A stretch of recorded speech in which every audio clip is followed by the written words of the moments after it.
Today's lecture will be about the foundations of Buddhism, the first in a series of lectures about afterlife in Buddhism. The focus of our discussion will be the concept of reincarnation.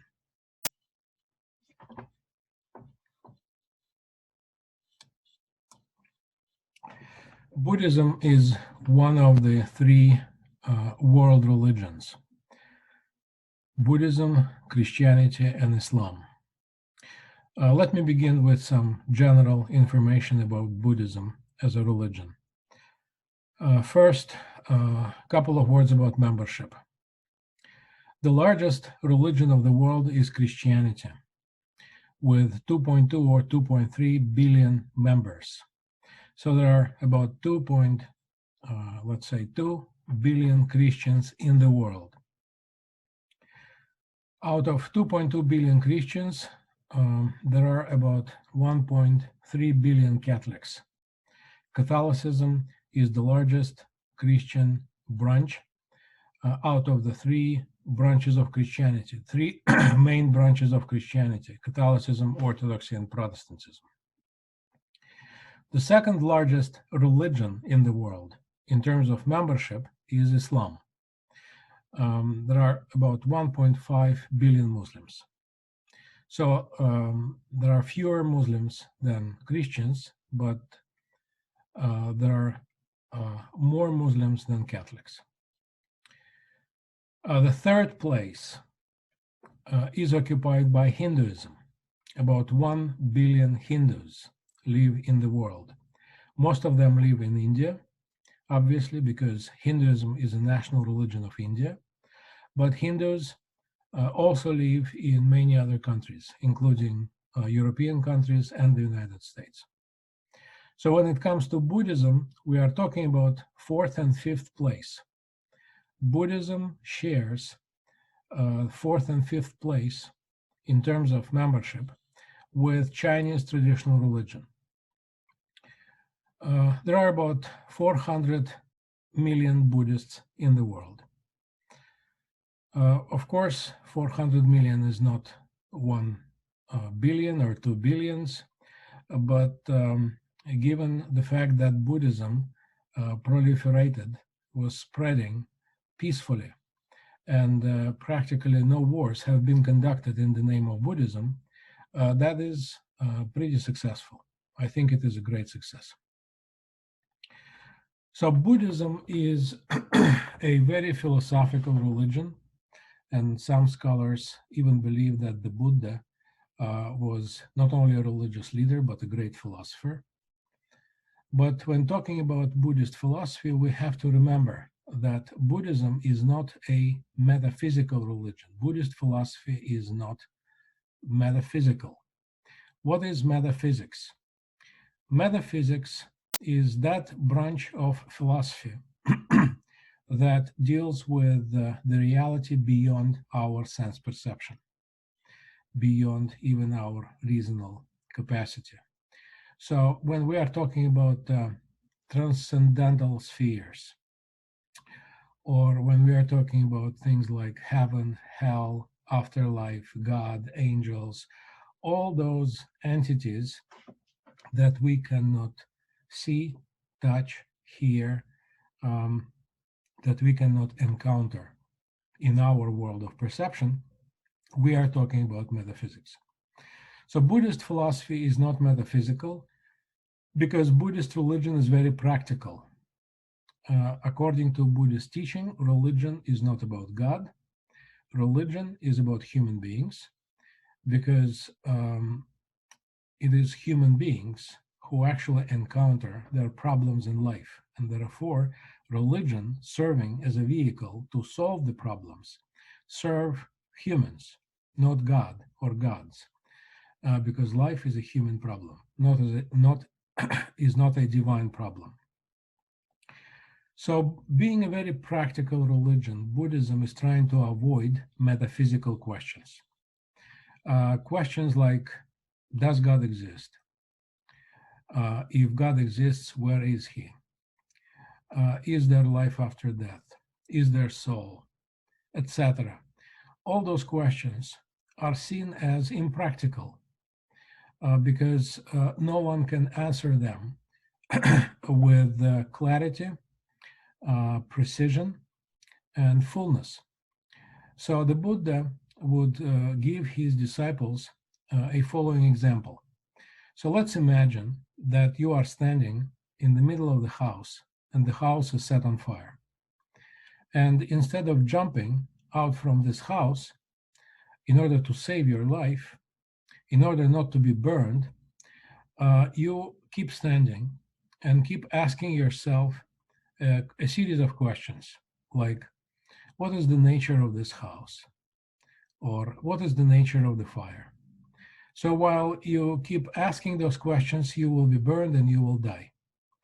And those kind of questions, in the midst of the existential situation we find ourselves in, these types of questions are very similar to our metaphysical questions. Instead of asking whether God exists or not, we should think about ourselves and our situation, our existence, and our problems. Religion is simply a thorn to get rid of the thorn of suffering. When you get rid of the thorn of suffering in your life, then you don't need any religion. Now, that is why Buddhism started as a religion without God. And Buddhism is one of those rare religions that not only survived, but actually flourished without the idea of God. Now, people usually think that religion and God are inseparable. Where you have religion, you also have God. But this is not quite true. Religion can exist and flourish without God, and Buddhism is one of the examples, but not the only one. Jainism is another example, and late Taoism is yet another example. But there is something in religion without which religion cannot exist. And this is the notion of salvation.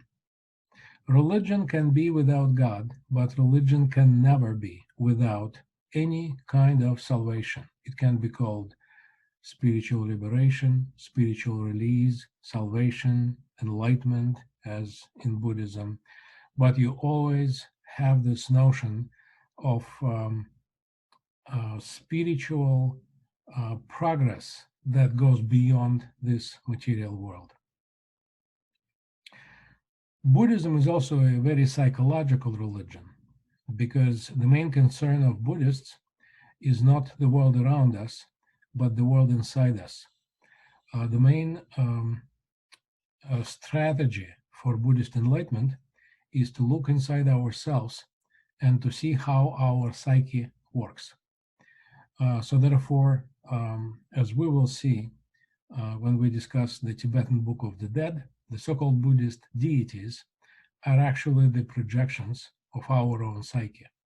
These are psychological demons that persecute us. And we have to realize that truth. We have to get rid of the illusion that we are encompassed by those dark forces, which are simply coming from our own mind or heart. So now, having said that, let me briefly tell you about some of the words you should be familiar with when you study Buddhism. First of all, the founder of this religion is Siddhartha Gautama Shakyamuni, the Buddha. Siddhartha was his name, and Siddhartha really means the one who has achieved his goal. By goal, obviously, we are talking about the spiritual goal of the enlightenment. Shakyamuni means from the tribe of the Shakyas, as you may have known. The Buddha was born as a prince. His father was the king of one small kingdom in what is nowadays is Nepal.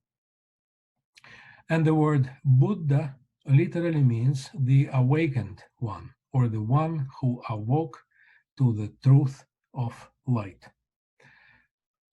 The usual centuries that are given for the life of the Buddha are 6th to 4th century before Christ.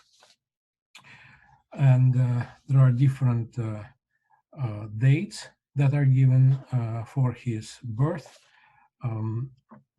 We will limit ourselves to the centuries at this point. Usually it says that he was born around 560 BC. In the course of its development, Buddhism split into several branches. There are two major branches of Buddhism, Theravada and Mahayana. In our second lecture, we will be talking about Vajrayana, or Tibetan Buddhism. If you ask Tibetan monks, they will tell you that their form of Buddhism is part of Mahayana. But it has its own name, it has its own practices, it has its own structure, organizational structure, it has its own leader. So we may as well say that this is the third branch of Buddhism. And also, when you study Buddhism, you have to remember the following two words, Dharma and Sangha.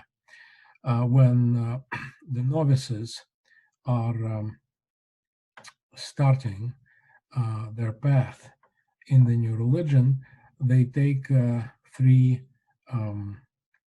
vows or three refuges.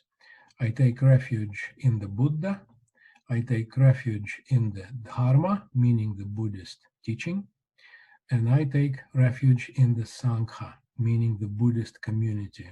The word Sangha in Buddhism plays a similar role to the word church community in Christianity.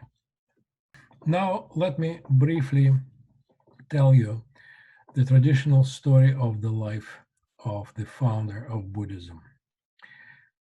Now, we have to remember that the first biographies of the Buddha appeared hundreds of years after his life. So, therefore, they are not reliable from the historical point of view. In fact, the Christian Gospels are more reliable than the life story of the Buddha, because Christian Gospels were written in the same century of the life of Jesus. So it is very difficult to discover the objective Buddha. It is more difficult to discover the objective Buddha than to discover the historical Jesus. So we will have to follow the traditional Buddhist story. And we have to remember that this is not history in our historical worldview. This is a mythological religious story, and therefore the lessons that we have to draw from the story are not historical, but are conceptual and religious. So, for example, the story of the Buddha begins with Buddha's conception. According to the tradition, his mother, Maya, when the Buddha was conceived, at the moment of conception, she saw a white elephant entering her body. This story is supposed to tell us that even from the moment of conception, the Buddha was a special kind of being. We have similar stories in other religions.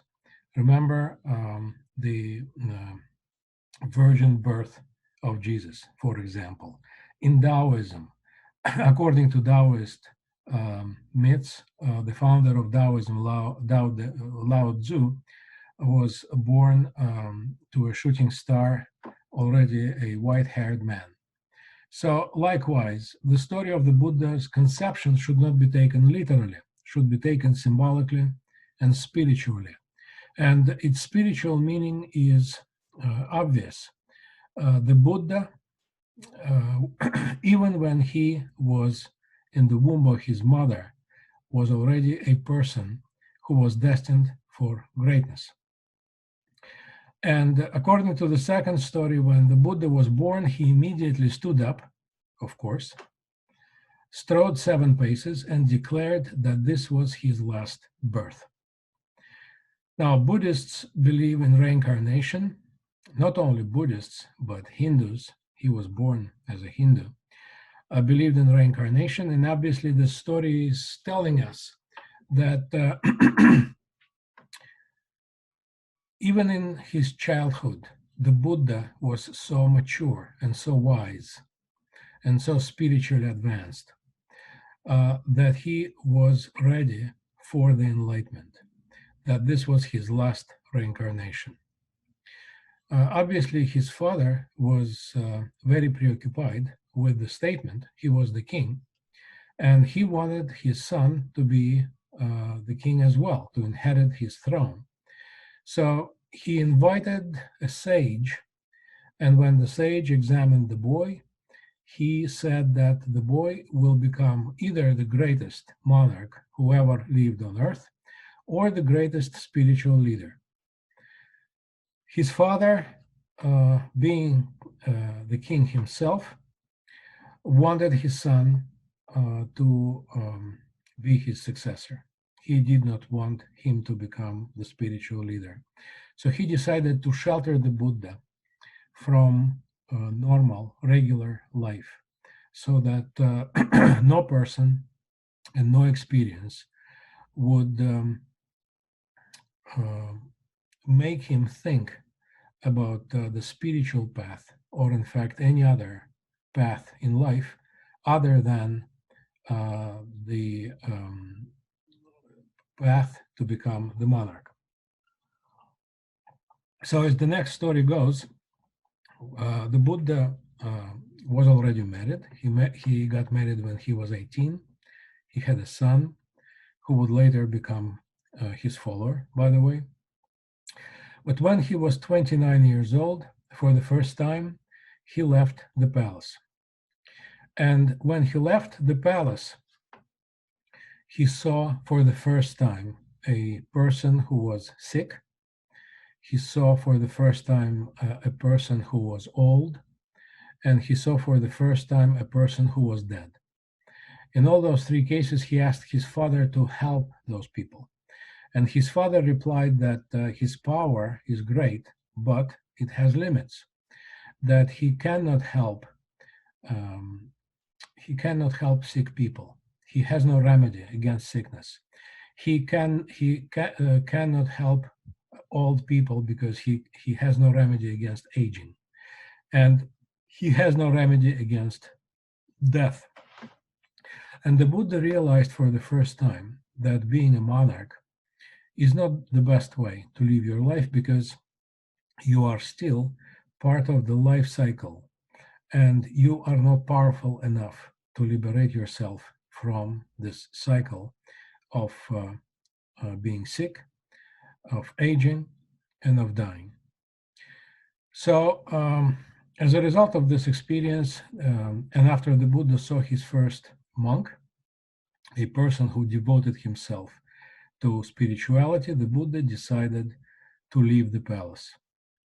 That is the story of the Great Renunciation, when the Buddha renounced his princely status, when in one of the evenings he took a last look at his wife and son. They were asleep. He left the palace, exchanged his clothes with the first person he met, and started wandering around looking for spiritual teachers. He spent, according to the tradition, he spent about 6-7 years. He was practicing spiritual austerities under different masters. At some point, he almost starved himself to death. And after that, he realized that extremes are not good for people in general, for achieving enlightenment, that neither the life of luxury nor the life of extreme austerity leads to enlightenment. And that's why Buddhism is known as the religion of the middle way, the middle way between extreme luxury and extreme austerity. When the Buddha was 36 years old, he decided to get enlightened. He sat under the Bodhi tree. This is the special tree. Bodhi tree means the tree of the enlightenment. It still exists in India, in northern part of the India. It is guarded by the police, one of the great sightseeing places there. So Buddha was sitting under this tree, and he decided not to leave this position until he reaches the enlightenment. The enlightenment experience, according to traditional Buddhist stories, were very complex. It was not just an enlightenment that took place in a couple of seconds or minutes, or maybe even hours. In the course of becoming enlightened, the Buddha was conquering various temptations. And in the course of becoming enlightened, the Buddha acquired some supernatural powers. For example, the power to levitate, the power to read everyone's mind, the power to remember his own reincarnations, all of his past lives. But according to Buddhism, these were simply the byproducts of the Enlightenment. The true essence of the Enlightenment was in cognitions. It is during the cognitions that the Buddha saw with his mental eyes his future teachings, the Four Noble Truths that would become his first sermon. So when Buddha got enlightened, since he was able to read everyone's mind, he was omniscient, he realized that people are not ready for his teachings. And as the story goes, one of the Hindu gods, Brahma, descended from the divine realm and begged Buddha to spread the enlightenment. Now, in the Buddhist tradition, there are three categories of people. The Buddhas, people who can achieve enlightenment by themselves and can teach others. Private Buddhas, people who can achieve enlightenment by themselves but who do not teach others. And the rest of us who cannot achieve enlightenment by ourselves but need someone to teach us.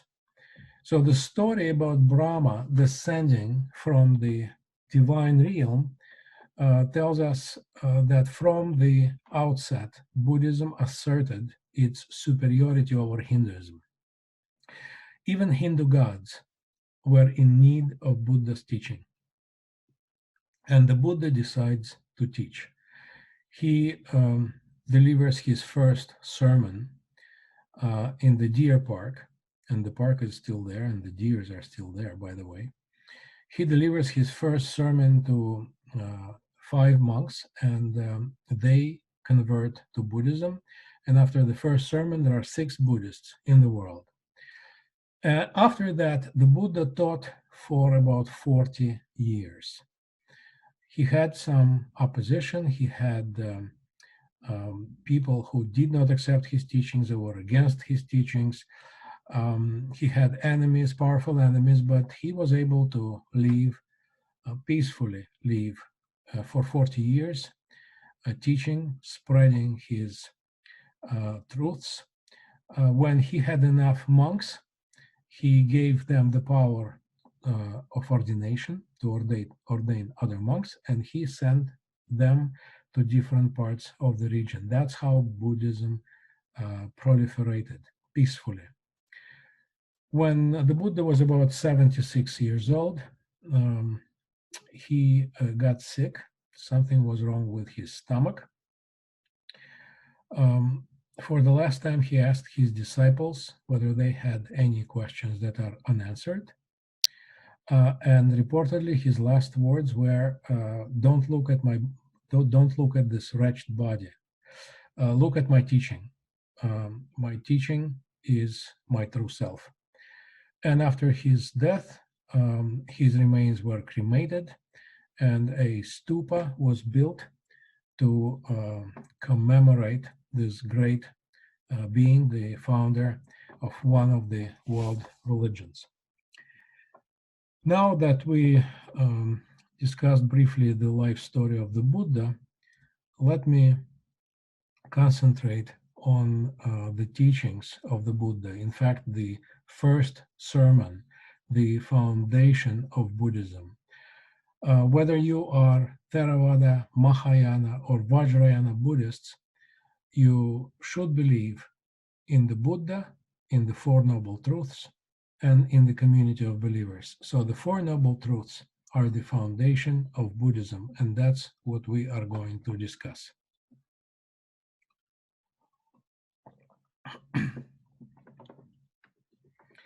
The first noble truth states that life is dukkha. Dukkha is probably one of the most important terms in the Buddhist religion. And dukkha has many translations. The usual translation is suffering. But dukkha can also be translated as impermanence, instability, unsatisfactoriness. Nothing ever stays the same. Now, before we understand what dukkha is, let me talk a little bit about how we in the West understand suffering and happiness. When we think of suffering, we usually think of pain, physical pain, psychological pain, emotional pain. When we think of suffering, we usually think of lacking something. When we lack money, we suffer financially. When we lack family, we suffer emotionally. When we lack a job, when we are unemployed, we suffer socially, etc. So the idea of suffering in the West is basically about not having something, not satisfying some of our desires, and as a result, experiencing pain. When we are talking about happiness, on the contrary, we usually assume the satisfaction of our desires. So when we are healthy, when we are wealthy, when we have a happy family, when we have kids, house, 2 cars, the so-called American dream. When we are suffering, we are not happy. But when we are happy, we are not suffering. These 2 terms in our Western vocabulary are excluding each other. Now, here is what Buddha meant by dukkha. And here is why suffering is not a good translation of this term. For the Buddha, dukkha presupposes not only suffering, but also happiness. When we suffer, we are in the state of dukkha. But when we are happy, we are also in the state of dukkha. Why is that? Because according to the Buddha, our deepest existential problem is in the fact that we as human beings are trying to attach ourselves to something that is stable and will last forever. This is part of our nature. And the second fact is that there is nothing in life that is stable and lasts forever. That's what dukkha is. Dukkha is better translated as impermanence. There is nothing permanent in this life. Change is always happening. And no matter how hard we try, change will happen. And since change will happen, we will always miss what we had before, if this was a good thing. If it was a bad thing, we will be happy that the change happened. But even if we are very happy, even if our life is perfect, we still know that this perfection and this happiness will never last forever. And there will come a time when we again will be powerless, helpless, we will live in misery, we will suffer, etc. And the symbol of this impermanence is death that awaits all of us, no matter how happy we were, no matter how financially stable we were, no matter how great our life was. So life is impermanent, and there is no way to avoid this. That is the first noble truth that the Buddha preached to the monks. Let's come to the second one. I don't think anyone could argue against this fact that life involves impermanence. But how do we deal with impermanence? That is the question. According to the Buddha, in order to deal with impermanence, we have first to realize what are the causes of impermanence, because impermanence leads to our unsatisfactoriness. And in order to heal our unsatisfactoriness, we have to understand what causes this state of life, impermanent state of life. So when you're taking your first steps on the path of Buddhism, you are presented with this image. This nice looking guy is the god of death, and in his hands you see the wheel of life. In Buddhism, it is called the wheel of dependent origination. In this wheel, you see 4 circles. Let me use my mouth. This is the center of the wheel, then the second circle, then the third circle, and then the 4th circle. The wheel of life is a pictorial device to explain the doctrine of dependent origination. And more specifically, the doctrine of dependent origination is concentrated in this last portion of the wheel. But we will start from the center to see the overall picture of the Buddhist philosophy. Now, at the center of the wheel, you see 3 animals: the cock, the snake, and the pig. It's difficult to see here. The cock, the snake, and the pig. They symbolize desire, hatred, and delusion. Desire, hatred, and delusion. In other words, something that we want for ourselves, something that we try to avoid, something that we hate, and our delusion, the lack of knowledge of our true existential situation in this world. So this is the axis upon which this whole wheel rotates. Now, the second portion of the wheel, the second circle, simply contains various images of personal life and afterlife. According to Buddhism, when we die, we do not stop our existence. We continue our existence in the realm of the afterlife. Now, in the second lecture, I will be talking more about this realm. The Tibetan Book of the Dead describes in detail what happens between our last incarnation and the next reincarnation.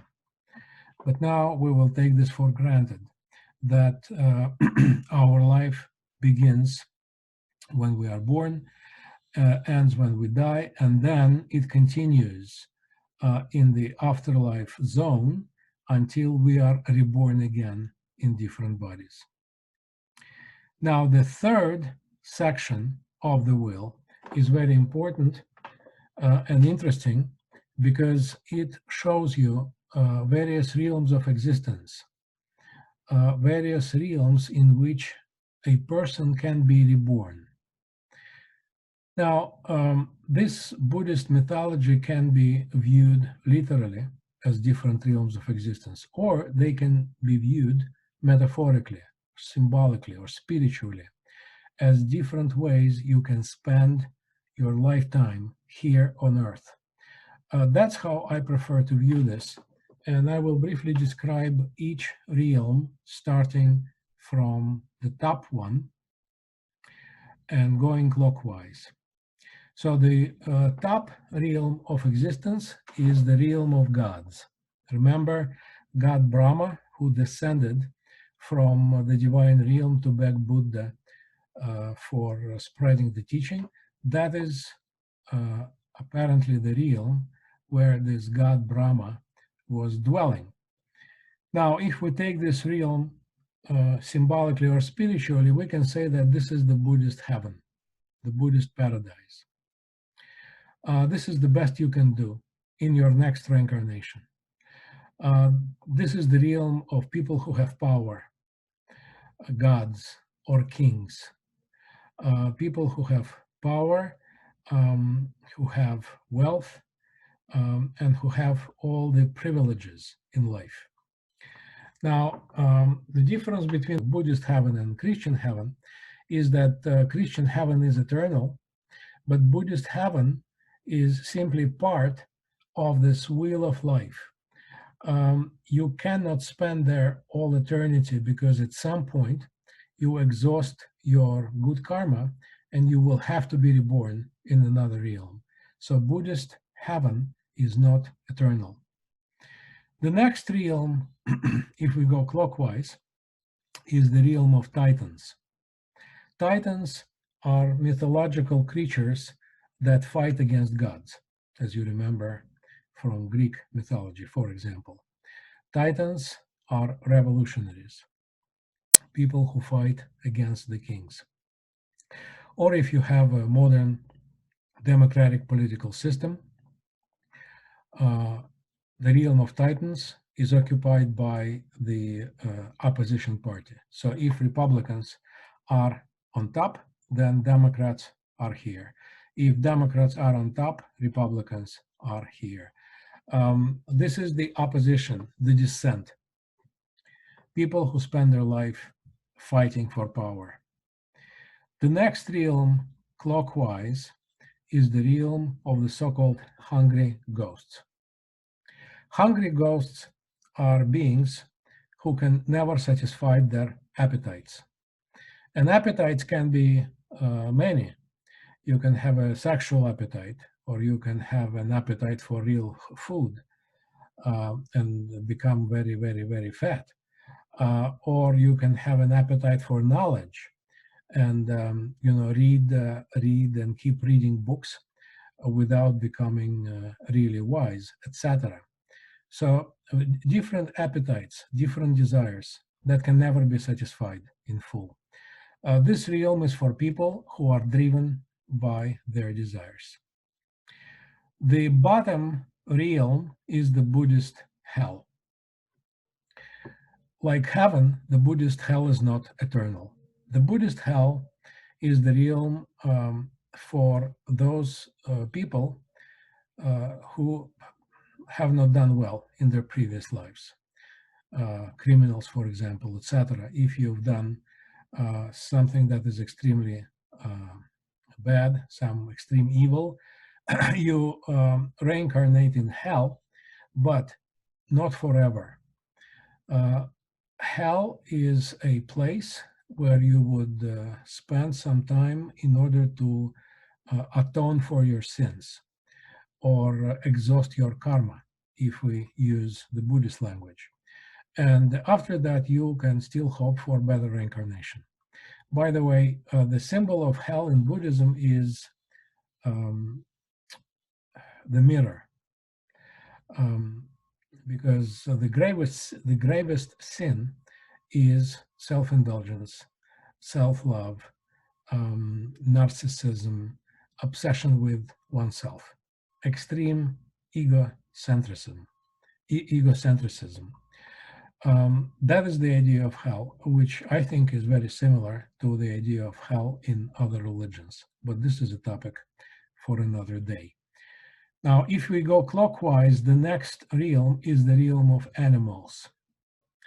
As we all know, animals eat each other. And we think of animals as always struggling for survival. So this is the realm for people who spend their life struggling to survive. As they say today, paycheck to paycheck. So this realm would now be called the realm of market economy. And finally, the last realm is the human realm. The human realm symbolizes our high nature and high potential. No matter how we choose to spend our lives, enjoying power or fighting against power, or satisfying our desires, or being obsessed with ourselves, or struggling to survive, no matter how hard is life, we always have to remember that humans are special beings who have the potential of enlightenment. So if you look at all those realms, you will see the Buddha who is preaching everywhere. And now, finally, we come to the last circle within the wheel of samsara, or the wheel of dependent origination. This last circle is the most important one because it gives us the visuals for the doctrine of dependent origination. That's how Buddhist novices start their study. When they study this doctrine, they begin here and they go clockwise, and then they meditate on it. When they meditate on it, they start here and do it counterclockwise. So since we are studying the doctrine, we will begin in this section, in the top section, and we will move one by one clockwise. The first image stands for ignorance. Our main problem in life is that we are ignorant of our true human condition. And the only way to dispel this ignorance is to have a teacher like the Buddha. Because by our own powers, we cannot dispel ignorance and replace ignorance with wisdom. It is because we are ignorant that we keep reincarnating. So as a result of our ignorance, number one, we move on to number two, which is translated as dispositions, or another translation is impulse. By impulse, Buddhists mean the general impulse toward life. Buddhists believe that conception is not the real beginning of life. The real beginning of life is when you find yourself in the realm of afterlife and you cannot resist this general impulse toward next reincarnation. So from number two, we move on to number three, which is consciousness. Buddhists believe that life begins not when you are born, not when you are conceived. Life begins when you are forced to undergo your next reincarnation, and life begins not with matter, but with consciousness. So consciousness which is symbolized by a monkey picking fruit. Number 3 gives rise to number 4, which is name and form. By name and form, Buddhists mean combination of mind and body, symbolized by 2 men in a boat. Number 4 gives rise to number 5, which is 5 senses plus reason. In Buddhist psychology, reason is one of the senses. So the 6 senses, mind and the 6 senses, are symbolized by an empty house. Number 5 leads to number 6, which is contact. Contact refers to our mental interpretations of sensory impulse. Contact leads to number 7, feeling. Feeling is represented by a man shot in the eye with an arrow. Now, because of our mental interpretations of sensory impulses, we develop the 2 basic feelings of pleasure and pain. Number 7 leads to number 8. Because we develop the feelings of pleasure and pain, as a result, we have things that we like and we have things that we dislike. In other words, number 8 is desire. We form desire. Number 8 leads to number 9, which is appropriation or clinging or attachment. So because of our desire, we become attached to what we like, and we are trying to avoid what we do not like. Number 9 leads to number 10, which is translated as becoming, or can be translated as existence. This is the level where, according to Buddhist teaching, the accumulation of karma, the production of karma, is taking place. Karma is accumulated because of our attachment. Then number 10 leads to number 11, which is birth and rebirth. And number 11 leads to number 12, which is aging and dying. And when we die, because we are ignorant, we also have to repeat the whole circle of life again and again until we break through and we dispel ignorance and we replace ignorance with wisdom. So the third noble truth states that there is a cessation of dukkha. And this cessation of dukkha is usually associated with the term nirvana. Let me tell you right at the outset that nirvana, according to the Buddhist tradition, cannot be defined. You cannot define nirvana logically. You cannot define nirvana in abstract terms, because it is something that is completely different from the state of life we experience now. How can a fish describe the state of life without water? We never experienced that as fish. So humans never experience life without the idea of the self, without the idea of the ego. And therefore, we cannot understand the state of life without ego. Now, literally, nirvana means blowing out or extinguishing. As I usually say, Buddhists want to blow themselves out, but not the way Muslims do. Buddhists want to eliminate their egos, and hence the concept of no self or anatman that is associated with the third noble truth. If you look again at the wheel of dependent origination, or the concept of dependent origination, you will see that nowhere here you can find the idea of soul or I or self, when we look at how our life proceeds, we realize that the idea of self is a mental construction, mental construct. And the main idea of the elimination of dukkha, impermanence, and suffering is the elimination of our ego that is always attaching itself to various things and is always trying to attain something that will last forever.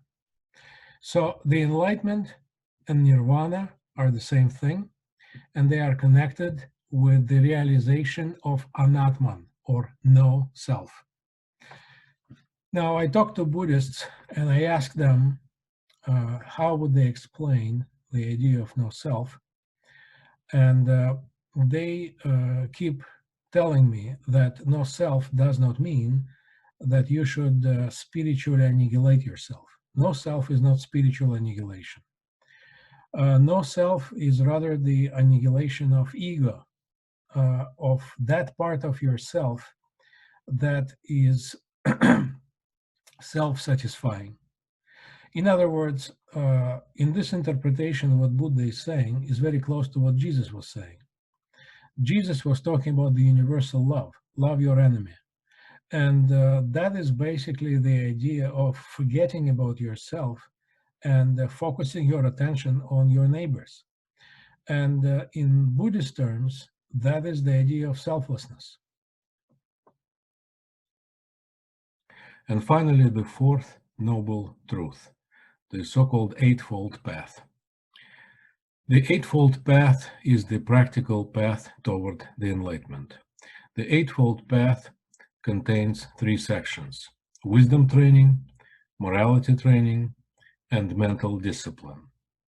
Wisdom training begins with the right understanding or right views. In the Buddhist context, that means the right understanding of the Four Noble Truths of the teaching of Buddhism. The second prescription in the wisdom training is right thinking, or right motives, or right intentions. You have to follow the path with the right intentions of selflessness, otherwise you will not achieve the goal. So wisdom training, right understanding, and right motives. Then goes morality training. Morality training begins with right speech. Do not lie. Do not abuse language. No idle talk.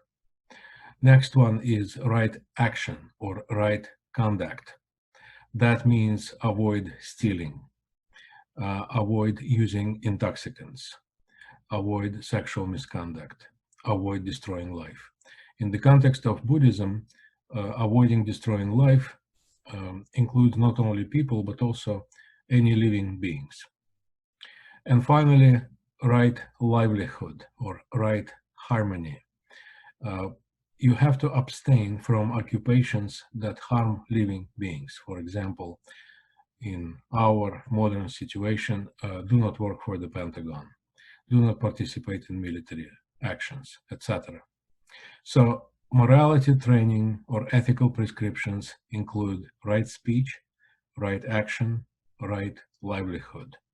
And finally, the last section of the Eightfold Path is about concentration and mental discipline.